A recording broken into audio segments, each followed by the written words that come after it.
प्रशांत किशोर अगर एनडीए के हिस्से का वोट काट रहे हैं तो क्या इसकी भरपाई ओवैसी से होगी?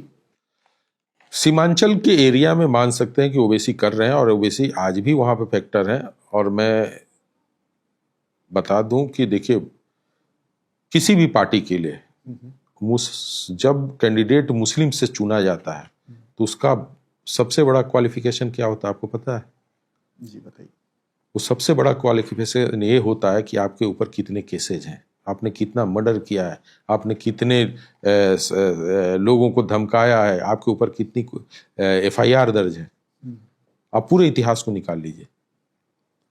चूंकि ये वोटर, ये नेता वो होते हैं जो अपने समाज में हीरो के रूप में उभर कर आते हैं और वो वोट कराते हैं। अच्छा। तो एआईएमआईए ने ये काम बहुत तरीके से किया है कि समाज में उस व्यक्ति को पकड़ो जो कम से कम 10,000 वोट लेकर आ जाए, और उनका चुनाव किया है और वो लेकर आएंगे।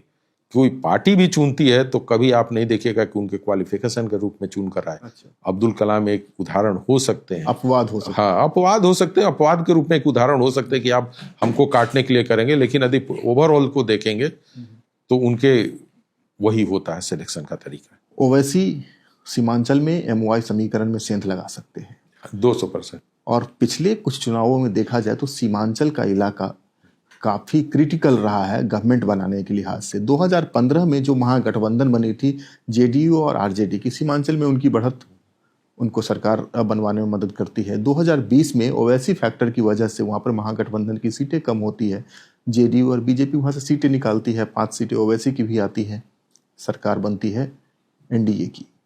इस बार का क्या?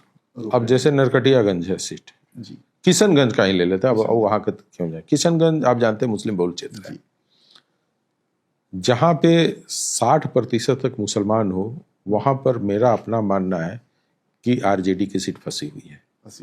और फंसी हुई क्यों है कि एआईएमआईए कैंडिडेट जो है वो ठीक ठाक वोट लेकर आ रहा है। पिछली बार जो बीजेपी का कैंडिडेट हारे थे, वो माने जेडीयू का कैंडिडेट जो हारे थे वो 2-2.5 हजार वोट से हारे थे। और बीजेपी को माने एआईएमआईए को कितना वोट खींचना पड़ेगा बताइए? 10,000 वोट निकाल लेते हैं, बस मामला बन जाए। तो ये फैक्टर काम करेगा ही का, सीमांचल किंग मेकर होगा, 100% होगा, हर बार होगा।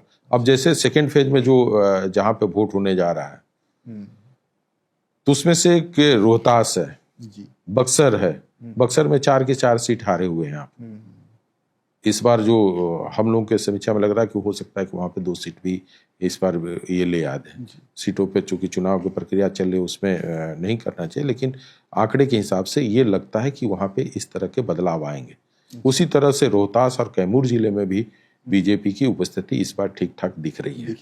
लोगों की उत्सुकता है कि यहाँ पार्टी ले, लेकिन रोहतास में कैंडिडेट का सिलेक्शन बीजेपी का गलत है। Subscribe to One India and never miss an update. Download the One India app now.